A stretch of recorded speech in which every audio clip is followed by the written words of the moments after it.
Culture aux aînés est fière de présenter Paroles de sages, une série de capsules vidéo et balados dans lesquelles des aînés inspirants prennent la parole sur différents sujets.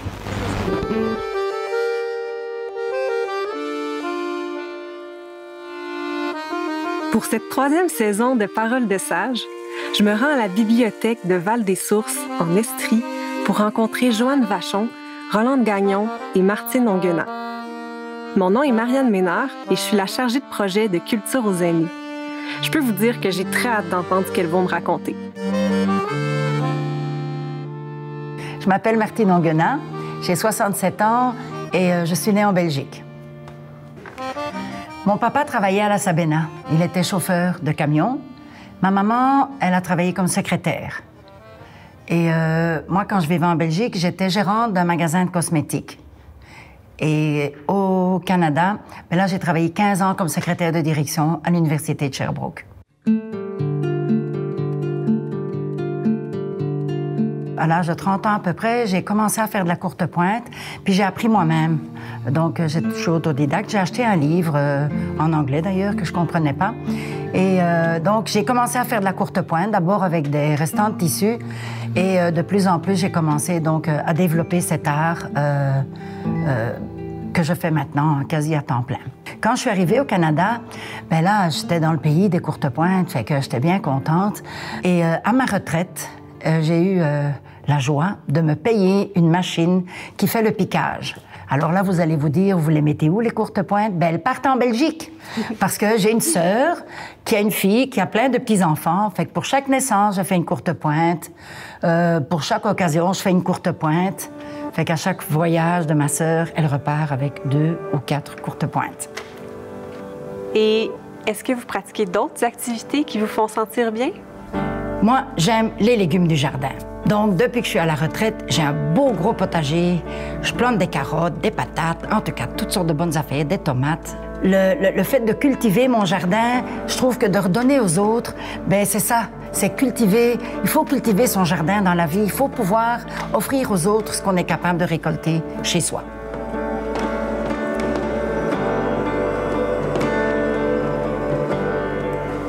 Je me demandais, depuis que vous êtes arrivé au Québec, de quoi êtes-vous le plus fier? Quand j'avais 8 ans et que je voyais un film western, là, quand je voyais les caravanes qui partaient à la conquête de l'Ouest, moi, je rêvais d'être dans une caravane puis de partir à la conquête des grands espaces. Fait qu'au fond, je pense que j'avais une âme d'immigrante depuis que j'étais toute petite. À l'adolescence, je me suis rendu compte qu'en Amérique du Nord, on parle anglais et qu'il y avait une place où on parlait français. Donc, le Québec est devenu comme le rêve ultime, aller vivre au Québec. Quand j'avais 30 ans, j'ai eu l'occasion de faire un voyage d'hiver et là, j'ai vu le Québec. J'ai su que j'aimais le Québec. Donc, à 40 ans, mes papiers étaient faits, j'ai eu mon papier d'immigrant et je suis partie un aller simple pour Québec. Donc, arrivée à Montréal, j'ai loué une voiture et j'étais à Sherbrooke parce que j'avais choisi Sherbrooke comme ville, c'est les montagnes. En tout cas, j'avais regardé dans le guide Michelin, puis j'avais choisi Sherbrooke. Donc, j'ai loué une voiture. Quand je suis sortie de l'autoroute et que je suis rentrée sur le boulevard Bourque, il n'était pas comme il est maintenant, là. C'était spacieux, il y avait qu'une ou 2 maisons, c'était large, c'était grand. Puis quand j'ai pris le boulevard Bourque, j'ai dit « Aïe, aïe, oui, c'est ici que je vais vivre. » Donc, je me suis installée à Sherbrooke, je suis retournée à l'école, j'ai trouvé une job. Finalement, quand j'ai travaillé à l'université, après 5 ans, j'ai réalisé mon 2e rêve, ma cabane au Canada. Donc, j'ai réussi à m'acheter une toute petite maison, mais je me suis acheté ma première maison toute seule au Canada. Martine, avec tout ce chemin parcouru, que retenez-vous? Quels seraient vos conseils de sage? Alors, je pense vraiment qu'il faut jamais cesser de rêver. On réalise pas tous nos rêves, mais il faut continuer de rêver. C'est ça qui nous fait vivre. Il faut oublier les erreurs du passé, vraiment. Il faut continuer à rêver. Et je pense aussi qu'il faut être reconnaissant. Reconnaissant des choses qu'on reçoit et redonner, surtout redonner. C'est hyper important, vraiment. C'est ça. Mon nom est Rolande Gagnon, j'ai 72 ans. Je suis née sur une ferme qui appartient à ma famille depuis 4 générations. Mon père était agriculteur, Ma mère, naturellement, à l'époque, était reine du foyer. Et moi, j'ai été coiffeuse et puis j'ai terminé ma carrière en comptabilité. J'ai eu la chance d'avoir 2 enfants et 4 beaux petits-enfants. J'aime beaucoup la danse. Ça me permet de bouger. Ça me permet de travailler ma mémoire et puis de voir beaucoup de monde. Et puis en plus, on aime bien aussi, mes amis et moi, prendre un petit café pour échanger, se raconter des peurs des fois. Et puis, en 2 mots, j'aime bien ça être avec le monde.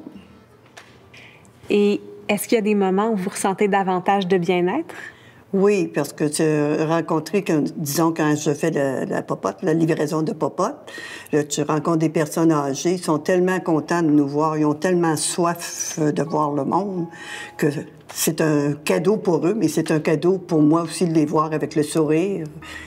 En réalité, quand tu donnes, tu reçois plus que tu donnes.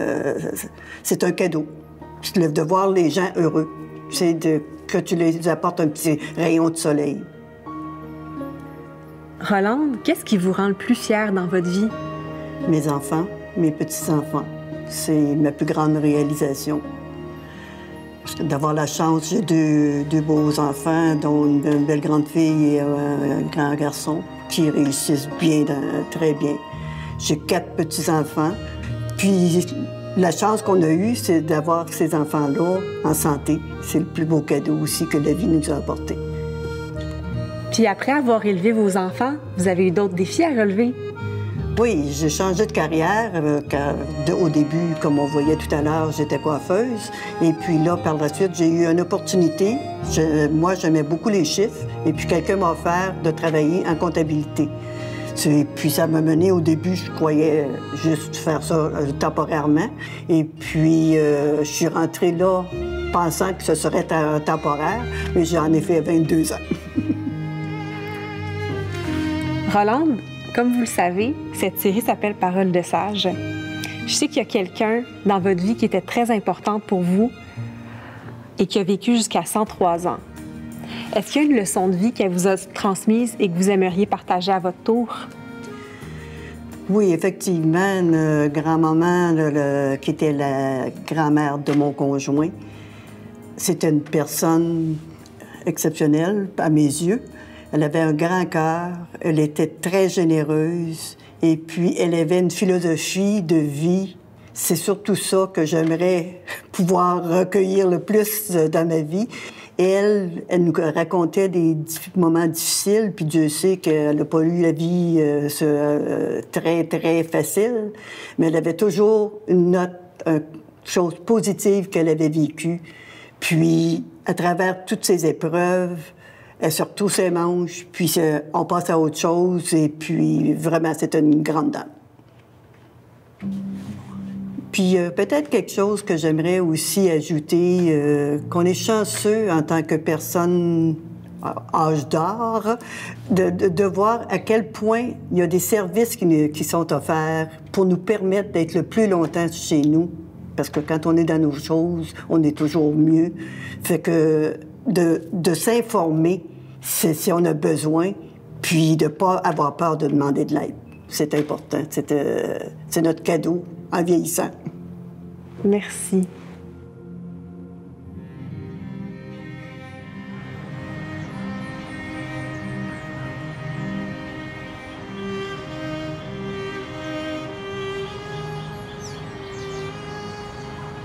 Je m'appelle Joanne Vachon, j'aurai bientôt 67 ans. Je suis native de, je vais dire Asbestos en parenthèse, mais Val-des-Sources maintenant. Mon père était un travailleur à la Canadian-Swainville, la mine qu'on appelait à l'époque. Et c'était de père en fils qu'il y a eu ce travail-là. Il était machiniste. Mes grands-parents travaillaient là aussi. Mon frère était mécanicien dans les gros camions de l'agence Swainville. Et ma mère était femme au foyer avec 3 enfants à charge. Moi, je suis éducatrice spécialisée, auxiliaire en santé et services sociaux. J'ai fait ça pendant des années. L'art est important dans notre famille. On est tous des gens qui aiment la musique, qui aiment danser, qui aiment chanter. La folie nous vient de là aussi. J'ai des vieux disent peut-être dans les années 30 chez moi, où ce que j'entends mes grands-parents, mes arrière-grands-parents, mes parents chanter sur ces disques-là. Alors ça, on a traîné ça de toujours et je les ai encore aujourd'hui. Je peux encore les écouter, graffiner un petit peu, mais je peux encore les regarder, les entendre, les toucher surtout. Pour moi, l'art, c'est la vie. L'art, c'est l'expression de soi. L'art, c'est d'aller plus loin dans ce que l'on est. J'ai travaillé avec ça auprès de mes aînés pour aider les clientèles avec des troubles cognitifs sévères et moins, mais pour tout le monde aussi. Alors, je me suis amusée dans le cadre de mon travail, mais pendant mes pauses, mes heures de dîner, après mon travail, de faire des activités avec cette clientèle-là. Je les ai fait faire de la peinture, de la danse, de la chanson. Alors aujourd'hui, je fais les ateliers de vie active, on les amène à bouger et j'aime aller au-delà de ça parce que je leur fais des petites chorégraphies s'ils le veulent bien. J'ai enseigné longtemps la danse. À travers vie active, des exercices, on fait des chorégraphies, on s'amuse dans le fond. C'est ça, c'est de s'amuser, c'est de rire, c'est de bouger, c'est de se sentir vivant. Je m'amuse à donner mon expérience, ma vitalité aussi, parce qu'il faut rire, il faut s'amuser. Et puis, pouvez-vous me dire ce qui vous procure du bien-être? La musique me procure du bien-être. Elle fait même passer les moments plus difficiles. Fait que je m'en sers partout. Pour la joie, pour la peine, pour sortir les émotions. Je vais danser dans mon salon. J'ai essayé de faire de la peinture. J'ai pris des cours, ça n'a pas marché. Je fais de la peinture à numéro. Je fais du diamond painting aussi. Je marche. Je rencontre des gens à l'occasion. Et la nature. Beaucoup la nature aussi. Marcher dans la nature, j'aime beaucoup. Alors, musique, chansons, folie, fait partie de mon bien-être, évidemment. Je suis curieuse. J'aimerais que vous me partagiez votre plus grande fierté professionnelle et aussi personnelle. Ah, wow! Suite à un retour aux études pour aller perfectionner mes choses, j'ai appris, comme j'ai dit, le multisensoriel et avec la collaboration de la résidence où j'étais à l'époque, elle a accepté de me donner une chambre complète pour que je puisse faire une salle multisensorielle. Alors, cette salle-là, c'est la musique, la douceur, la lumière. C'est un état de calme quand on arrive dans cette pièce-là. Et c'était pour la clientèle, nos aînés, mes petits amours que je disais à l'époque, les amener dans cette salle-là où ils pouvaient vivre eux-mêmes. Dans le sens qu'on ne dirige pas dans ces salles-là, on les laisse aller. Alors ça, c'est ma grande fierté. J'ai réussi, à faire parler même des aînés qui babillaient, à faire se rencontrer deux messieurs qui, habituellement, ne se rencontraient pas, aller chercher de l'émotion chez les aînés qui n'avaient pas eu d'enfants. J'avais la poupée Rebound, qui pouvait aller chercher l'émotion de ça et nous l'exprimer. Alors, c'était de la spontanéité de la part de nos aînés. Joanne, on dit que la sagesse est fille de l'expérience. Alors, j'aimerais savoir ce que vous jugez primordial dans la vie, vos perles de sagesse. Alors, je ne suis pas certaine d'être assez sage pour donner un petit conseil de sage, mais je crois que c'est d'éliminer les barrières, aller devant, pas faire de l'agisme. L'agisme, c'est de se dire qu'on est vieux, de permettre aux autres de nous dire à nous aussi qu'on est vieux. C'est de dire que tu n'es pas capable de faire telle chose parce que tu es rendu à 60, tu es rendu à 70 ans. Allons devant. Que tu aies 80-90, allez devant. On fait partie d'un monde. Alors, prenons notre place et jouissons de la vie encore. Réaliser un nouveau rêve, participer à un projet artistique ou encore s'impliquer dans sa communauté. Cela permet de cultiver des rapports sociaux porteurs de sens. De nombreuses études démontrent qu'une vie sociale active engendre des répercussions bénéfiques pour la santé, et ce, à tout âge. Rolande, Martine et Joanne en sont des exemples vivants.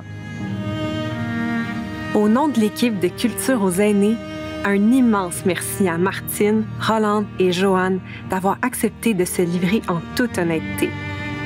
Leur perle de sagesse nous invite à oser, à entreprendre et nous rappelle qu'on peut rêver à tout âge.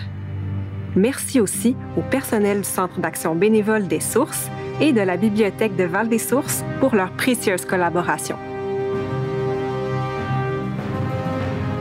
rendez-vous sur le site paroledesage.ca pour partager vos commentaires et pour d'autres vidéos et balados. Parce que la culture, ça nous fait du bien.